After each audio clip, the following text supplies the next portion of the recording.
Now we're going to start our newscast tonight with in-depth coverage of the high-profile case involving Nikki McCain, who's been missing since May of last year, as her husband Tyler McCain is under arrest tonight for her murder. The Northstate News' Mike Mangus begins our team coverage. Nikki has been missing since May of 2024.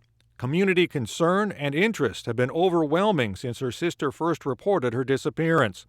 During an afternoon news conference, Sheriff Michael Johnson and District Attorney Stephanie Bridget made the case for refiling domestic violence charges, along with no body homicide, a first in Shasta County. Based on the evidence gathered, information learned from interviews, and the fact that no one in Nikki's family has seen or heard from Nikki since her disappearance, the detectives has determined that Nikki is a victim of homicide. Detectives also further concluded that Nikki's husband, Tyler Scott McCain, is responsible for Nikki's death and disappearance.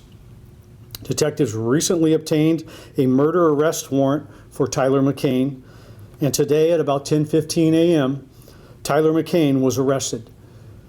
He was ultimately booked in the Shasta County Jail with no bail for the murder of Nikki. We filed an enhancement to the murder charge for murder with intent to prevent testimony.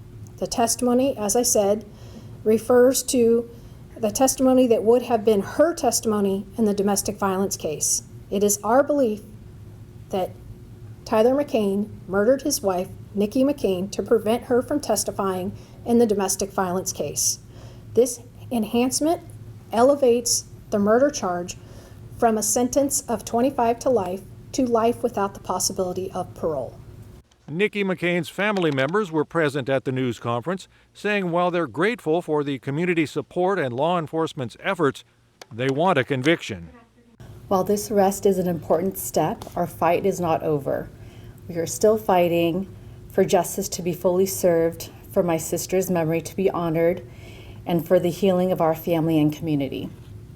Nothing can erase the pain of losing her, but knowing that the person responsible is being held accountable allows us to move forward with hope.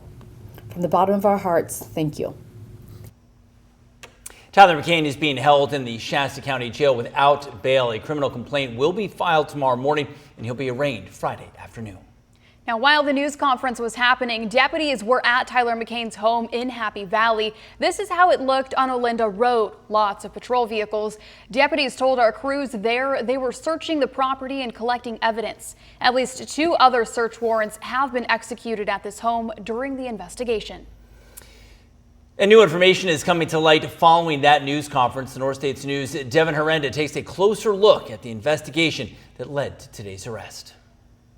Tyler McCain was arrested Wednesday in the murder investigation of his wife, Nikki McCain, 15 months after she disappeared. At a news conference with the Shasta County Sheriff and District Attorney, many new details about the case were revealed. A key piece of evidence came for detectives a week after Nikki was last seen in May 2024, when her Chevy Avalanche was located near Highway 36 and Beacom Road. Detectives saying an overwhelming odor of decomposition was coming from the truck bed. In the bed, a white sheet with blood and other stains on it. Forensic testing by the Department of Justice confirmed the blood belonged to Nikki. Additional testing in the bed and cab pointed at Tyler being the primary source of, as the DA's office says, DNA on items unrelated to blood or bodily fluids. Another step in the investigation came when Tyler was pulled over on April 1st of this year. Officers said he was seen throwing items from the car. During the stop, they found Nikki's driver's license in Tyler's wallet, partially burned. More evidence came from a confidential informant who told detectives Tyler admitted to killing Nikki the day after she disappeared. We also learned more about the November 2023 domestic violence incident that later led to felony charges for Tyler. Detectives revealing Nikki had 2 black eyes and other facial trauma when she filed her report. She said Tyler assaulted her for 3 hours,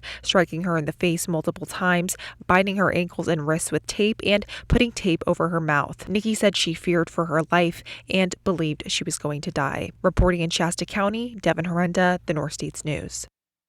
Both the DA and sheriff took a moment today to acknowledge the frustration with the lack of information throughout this case. They say it's necessary to ensure the integrity of the investigation and now the prosecution as the case moves forward. A $30,000 reward still remains for anyone who has information leading to Nikki's location.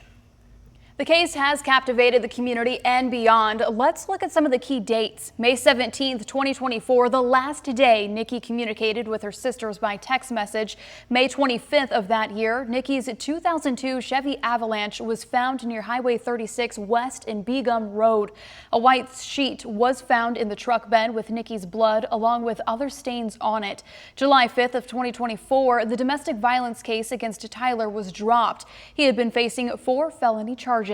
Case updates seemed to have slowed down from there, with no new information until March 10th of this year, when the family held a news conference with the sheriff's office to keep up interest in the case. Tyler spoke for the first time publicly there, apologizing for not being in the public eye, then asking for help to find his wife. Then on March 14th, the sheriff's office escalated Nikki's disappearance to a homicide after serving a search warrant at Tyler's home.